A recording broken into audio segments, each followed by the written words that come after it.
Hi guys, Alex here. Today I'm going to walk you through a new project from Beyond called Passo Bella.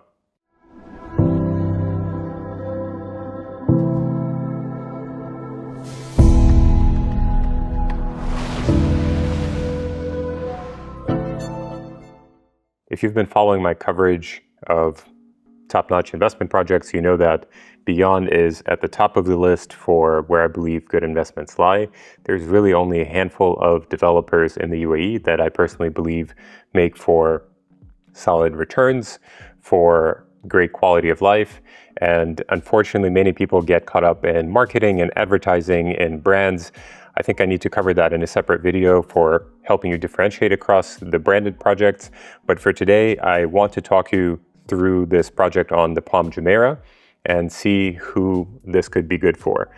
Generally, when we think of Palm Jumeirah, something that's already known around the world, because it's a known quantity and it's already almost entirely developed.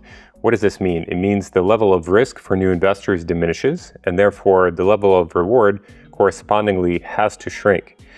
Generally, the best investments are going to be in areas that are under the radar, that are not yet marketed heavily, that are not yet developed, basically where there's nothing, but we know, thanks to some strategic insights, where they're going.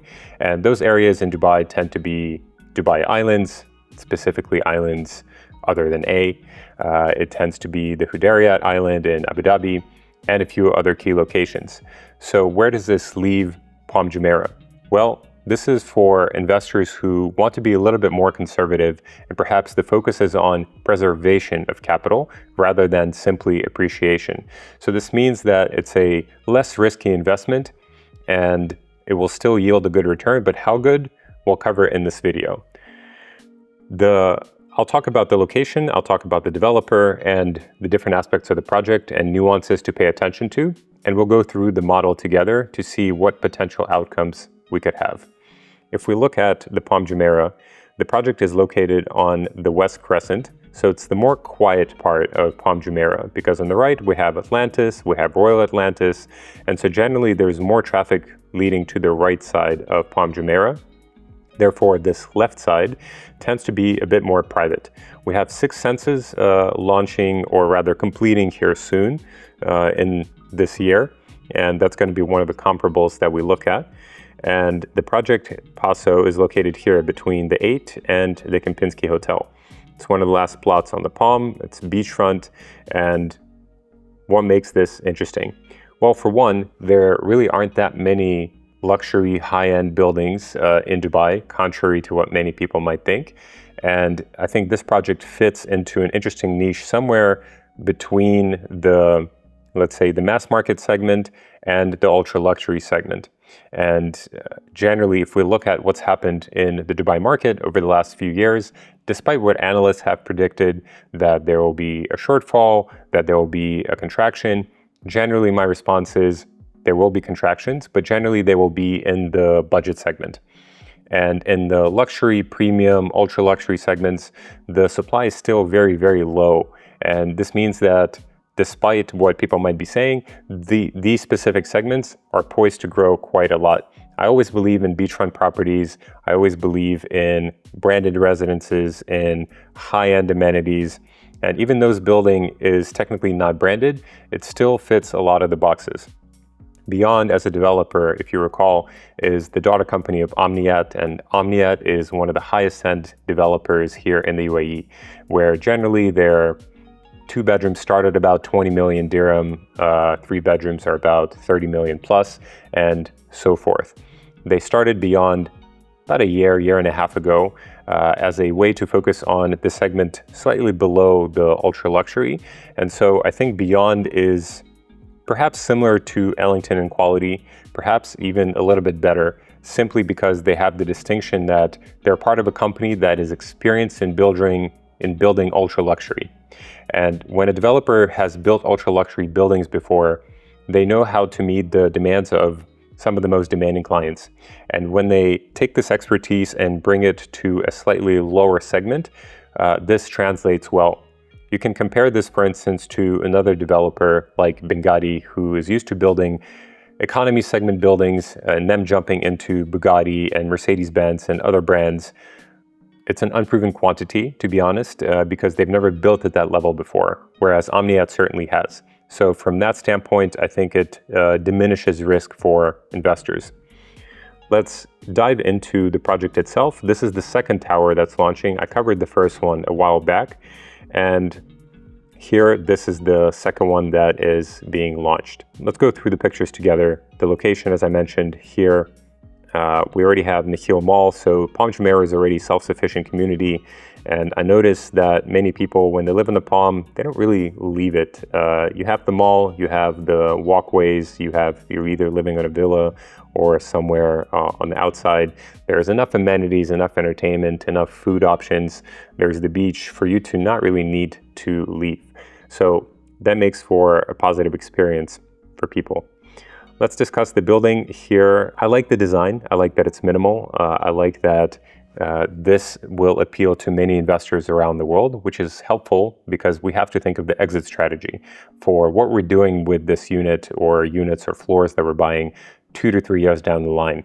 Because buying something doesn't mean that you made money on it. Exiting it does. And many people, when they come to the UAE, maybe for the first time, they realize the market here is very different than pretty much anywhere else in the world. In most places, people believe that you make money on real estate by buying something, you're renting it out, and it generates passive income. It's certainly an option, but it's not the best option for capital appreciation or wealth building here in the UAE. What we do with my clients is we create an individual bespoke investment portfolio and strategy for each unit and the overall portfolio of all of their properties so that we can meet exactly what their family needs at a given time. Here we have 268 residences across G+14 floors. You notice that there's no one bedrooms here that are mentioned. There will be a few of them in the building, but what they've done is they really minimized the number of smaller units like one bedrooms. Why? Because for premium to luxury segment, generally families are living there, generally people want more space, and one bedrooms usually don't kind of fit into that. And I like that they actually took out almost all the one bedrooms in the building. So we have a couple of villas as well, like beach mansions. I believe there are over 12,000 square feet. A couple of different types of residences. Some of them are duplexes with their own garden and pool. Most investors are going to be looking at their residences, right? So we had Avita launch first, and now we have Bella launching second. So the residences, you're going to have iconic views pretty much either way. I'm going to talk through the floor plans to help you understand the nuances of selecting units here. I think renders are always nice. They at least give you a sense of what the building will feel like. But really what we're concerned about here is the amenities. Yeah, the penthouses pictures are always great. Let's look at what we have to work with on the amenity front. They actually have quite a significant amount of space dedicated to amenities. They have multiple pools, fitness facilities. Let's go through them one by one. We have a really nice arrival experience, of course, with valet for residents. We have an outdoor filled with waterfalls and water features similar to the garden in Kempinski Al Jadaf. If you remember that project from a few years ago, we have an outdoor cinema. I think this could be quite a cool experience. We have the wellness pavilion facilities that are spacious, which I like because sometimes in lower end buildings, they tend to be kind of scrunched together. It's like a little closet. It's not super great experience. So I like when developers have a lot more space. Kids area internal. We have pools, lounge chairs. You have your own beach over here with a beautiful view of the Palm Jumeirah and Marina JBR, MR beachfront. There's the address JBR. We have a spa also on the rooftop with a steam room, treatment areas, and some nice places to relax. An internal cinema. They really want you to watch movies, huh? And we have some cafe and meeting area type amenities. Now, that covers most of the project, and let's talk about the specifics of the unit. So the 2 bedrooms start at $7 million. and 3-bedroom start at 11 million dirham. But, as you remember from prior videos, when developers say something is starting at, that's not really the unit that you want for an investment. Generally add 10 to 20% on top of that to have actually good units. And by good units, I mean units with a specific type of view that we need. This matters the most on resale because the difference, even the price difference between a unit that has an open view, a view of the water and the beach, and a unit that doesn't can be almost 50% on the same floor. So 3 years down the line, this is going to make a big difference. I see this mistake being made by many people whose agents don't even look at the floor plans and they just say, look, you should get this. It's in this project. It's great. It will sell. But we need to really do the analysis to understand how this is going to play out a couple years down the line. That's my job to help you understand that so that when we select a unit, it's the best possible unit for your money so that in a few years we make the most out of it. The payment plan here is also quite decent. I think it's 60-40 for luxury level properties. I think that's good. You have 30% in the first year, and then 10% the year after, 10% year after, and then you're coming up on the completion.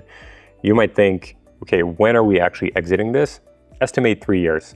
The completion date is end of 2029. So we have 26, 27, 28. So around early to mid 2029 is when we can exit. The exit is always about 3 to 6 months prior to handover. Sometimes it's possible to exit sooner, but I wouldn't count on it. So just estimate about 3 years in this case. I want to talk through the floor plates here as you have the building here. So Bella on this side, you have a couple beach mansions, and we have, I'm going to jump to a floor. So what they've done is they've actually added more 2 bedrooms facing the beach, which is good. This back side faces the Palm sunset. So it's where the little road is, and then you just have open water. So I think that's still a good view. The ones facing to the side, a little more challenging because you're going to be facing the buildings to the left more so. So maybe I wouldn't recommend those, and I would focus on this outside area of the triangle. And as always, I recommend 2-3 bedrooms. Either one of those would be great. I think beach mansions also have their own unique investment appeal because if you look at what happened, for instance, in the villas in Six Senses, they almost doubled in price in the span of 2.5 years. So there is a big market for luxury villas with resort level amenities, part of high-end projects. So that's something else that we can discuss. The floor plates are generally the same, just the mix of 2 and 3 bedrooms changes throughout. And you see sometimes there's even 3, sometimes there's 4 or 5 2 bedrooms facing the beach, which I think is the best view. So from that standpoint, just let's pay attention to that. I'm not going to go through the 263 pages of floor plans for individual units. It's good that they have it. It's just a little bit overwhelming, so we can do that separately on a call if you like. Now, I do want to talk about the investment potential. So the price per square foot here comes out to be between 4,500 and 6,500 dirham per square foot. And how does this compare? So for instance, Six Senses is somewhere between 6,000 and 7,500 now. It still hasn't handed over, by the way. Royal Atlantis is between 8 and 13,000 per square foot or so. And that, by the way, that price, it grew by 50% during construction of the project. So a lot of the growth happens during the construction, so keep that in mind. And what does this mean? Well, I think this project is still relatively undervalued. Is it going to double in price? Probably not. Maybe. But realistically, I would expect growth similar perhaps to Six Senses. You could argue that Six Senses is a global brand, and I agree. So we can take a small haircut, but I do think it can get to 7,500 to maybe 10,000 dirham per square foot here in the span of 3-4 years, given that the market has averaged 15 to 20% growth each year over the last few years. So let's quickly just look at the model. And so assume a 2-bedroom for 10 million. We have a 60-40 plan, 4% DOD, and the return with a 10% annual growth rate, which is, let's say, the conservative case, is around 40%. If we change this to 12%, you jump to 52%. If we orient around 15%, what the market has been growing at for the last few years, you're looking at 70% returns. Is it the 100 to 200% plus returns in luxury commercial properties and buying land and buying on, I don't know, Dubai Islands? No, but it is a less risky investment considering the Palm Jumeirah is already a very known quantity. So here I would say you're looking between 40 and 70% return over the span of 3 years, which all things considered, given the level of risk, I think is decent, maybe even good. I would say that rentals, probably not the space for rentals. Realistically, these types of properties you buy for resale or for end use. And in either case, we can discuss to see what the best option is. It's not a decision we necessarily have to make right now. It's something that can be decided closer to the handover as your life situation develops. So with that, I want to summarize. We have Passo Bella from Beyond launching. Beyond has massive plans for the UAE. And they've already launched multiple communities in Maritime City, Dubai Islands. They're going to be launching things in Abu Dhabi shortly, as well as in Al Marjan. So they're definitely gaining a lot of traction here. And I think they're giving Ellington a run for their money, for sure, and probably even some of the higher end developers. So the project is launching shortly. Even if you're watching this later, we can still try to get cancellation units. But hopefully this gives you a sense of another type of investment that we could make in the UAE. There's always opportunities for investment. It's just we have to be very particular about which ones, which units, which views, and that's my job to help you figure out.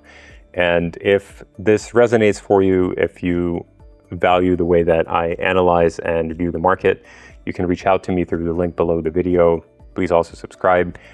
We can discuss your individual strategy, your individual situation, and I'll be happy to work with you to help you create, optimize, and manage your portfolio. Looking forward to our joint deals. With many of my clients, we have very close relationships. We travel sometimes. I organize events in their home countries when I'm there. I've run breathwork sessions for clients. So for me, it's always a very meaningful relationship that goes beyond a transaction.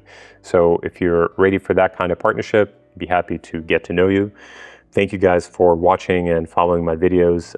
Hopefully this expands your perspective on the UAE market, makes you a more intelligent investor. Thank you guys for watching again. My name is Alex. I'll see you next time.